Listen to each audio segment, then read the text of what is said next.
My name is Zach Spicer. I'm the head of New College, and we're here for another three questions video today. We're joined by Tal Potechin from Career Services, and we're going to talk about a question that I get asked frequently when I'm applying for non-academic jobs. What do I do with my academic CV? How do I transfer it over? How do I make it more valuable? How do I make it stand out when I'm applying for non-academic careers? Fantastic questions, and I figured why don't we bring in an expert to answer that? So, with us today is Tal. He is from Career Services, and let me turn it over to him quickly to introduce himself. Hi, Zachary. Thank you so much. As Zach said, my name's Tal Potechin. I'm a career educator with the York University Career Center. A lot of students don't know that we exist, so it's great to have this kind of visibility. I really appreciate the invitation. We have a small but mighty team. Our team consists of career educators, career counselors, and an employer engagement side. Career counselors are awesome. They have a great take on the question, what can I do with my degree, which is a big one among students. We also have the esteemed Susan Pogue, who works directly with the faculty in graduate studies. And she offers one-on-one appointments and webinars for master's and PhD career counseling. And those are specifically for students at the graduate level. So something to check out. Myself and my colleagues on the Career Educator team, we offer guidance on practical questions like how to build an outstanding resume and cover letter or convert a CV into a resume, how to build rapport and ace an interview. We talk about job search and networking strategies, and also how to create competitive and visible online branding using LinkedIn. On top of that, we have an employer engagement team. So they are a wonderful team that works year-round with alumni, employers, and recruiters. One of our famous events is the biannual job fair. And there you'll meet face-to-face with employers that are looking specifically to hire York University students and new graduates and graduate students. So I'll just give you a little tip, a resource. If you go onto our website, it's careers.yorku.ca. We have a webpage that's directly relating to the career fair with tips and tricks on how to successfully navigate and network at a career fair. And also there will be a list on the career fair homepage with who is hiring master's and PhD students. Another highlight and resource on our careers webpage is that we have a section directly relating to graduate students with resources and links to careers both inside and outside academia. And on the webpage, there's also a page called Beyond the Professor Right. And when you visit this page, they have short videos on how to convert your CV into a resume, and it's specifically catered to PhD students. So a little bit about me. I come to this meeting with a bachelor's of psychology from Western University. Almost 6 years ago, I made a career change and went to George Brown College for a diploma in career development. So I have 5 years of experience in the field, and I've been working in not-for-profit and private sector as well as at the university. I am also certified provincially and nationally from the CDP-CBO, which stands for the Career Development Practitioners Control Board of Ontario, and also the Career Certification Board of Canada. And I actually can relate to students. I'm taking a bachelor's degree at York University in social work currently. So I've got an insight on what it's like to be a student here at York. Today we'll be talking about resumes, one of my favorite topics. I do feel quite honored to see the breadth and depth of people's professional life stories. It's amazing what York students do and where they come from. There's so much variety, and it's colorful, wonderful place to be working. I really enjoy looking at resumes and helping students to articulate their accomplishments.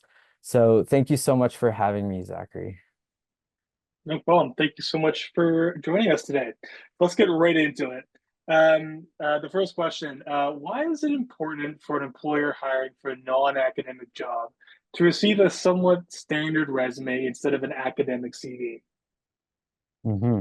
Yeah, this is a great question and something that I do feel quite passionate about. So the word standard is something that is a bit contentious. It is of my opinion that every application, resume, cover letter should be targeted and customized to a job posting. So the standard word, it's something that, you probably don't want to send the same application to every employer. So I recommend to take the time to research the organization that you're working for, research the people that you'll be working for on LinkedIn, and come to your application with that research in hand so that you can highlight how you're going to be the best fit for the role and summarize your most relevant assets and accomplishments for each job posting. So, in terms of the difference between a resume and a CV, I often talk to students about how to address their skills and qualifications by looking directly at a job posting and matching the job posting almost one for every skill and qualification they're looking for on the job posting. So your resume is usually a highly targeted document that's one, two, at the most 3 pages if it's a high level position.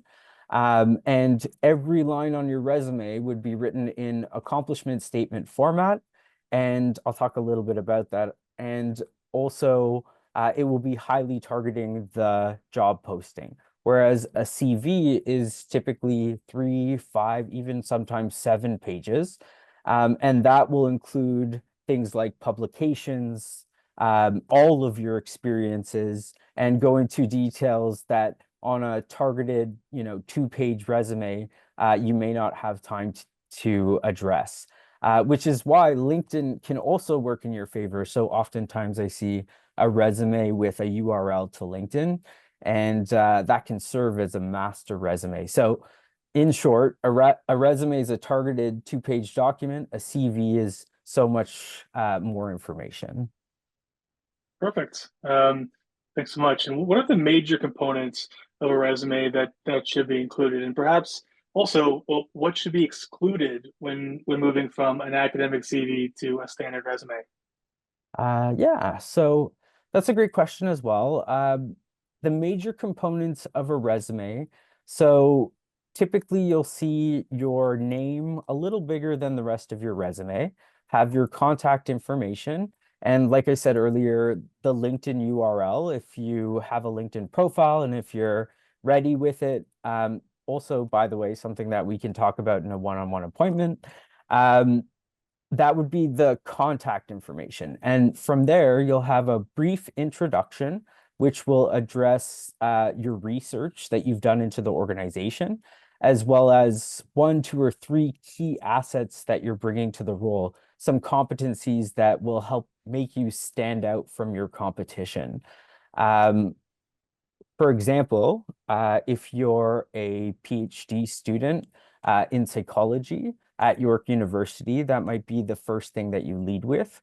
And then you can summarize your experience. So, for example, if you have, done research with a couple of different professors over 3 years of time, you would say something like 3 years of research experience in XYZ lab or what have you.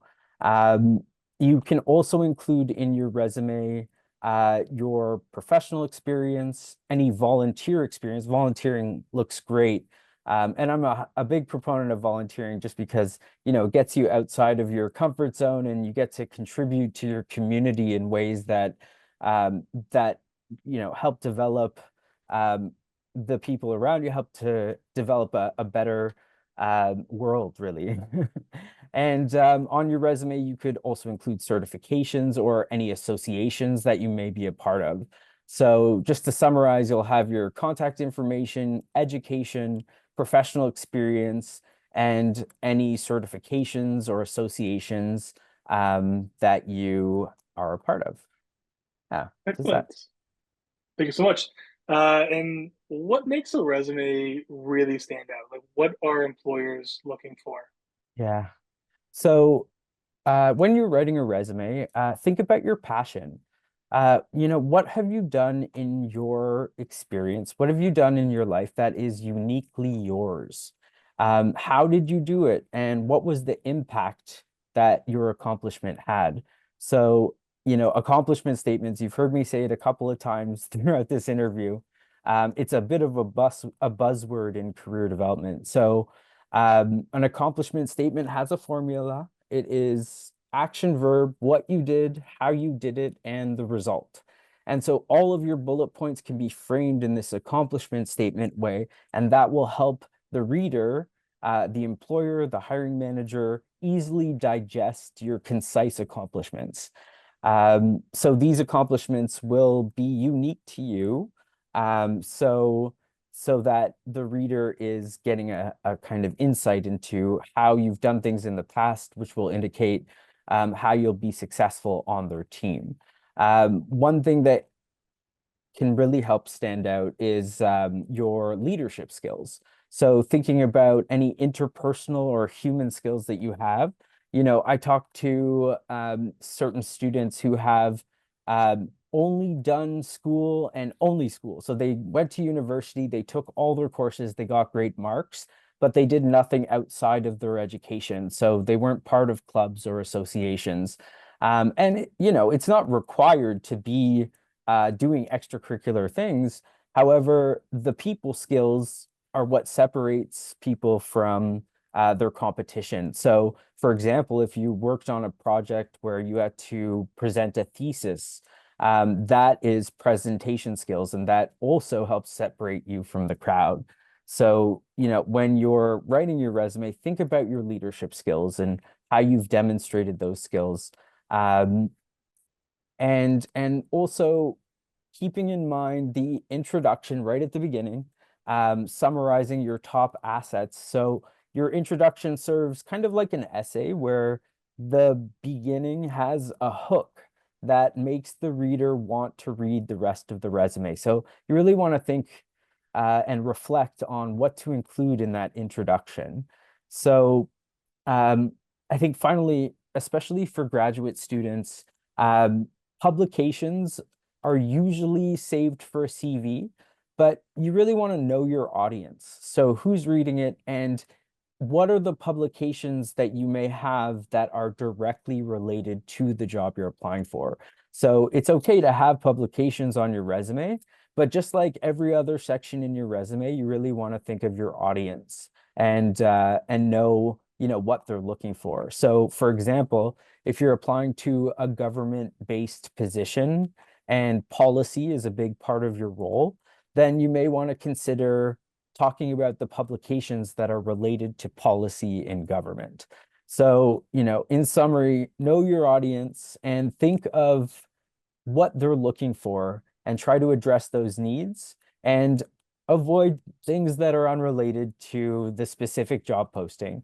And, I don't work for LinkedIn, but I'll plug it again. Your LinkedIn profile has the place to hold and house all of the things that you may not include on a targeted application. Awesome. Well, thank you so much for sharing your experience and insight with us. Appreciate it. Thank you, Zachary. Thank you for having me. It was a pleasure.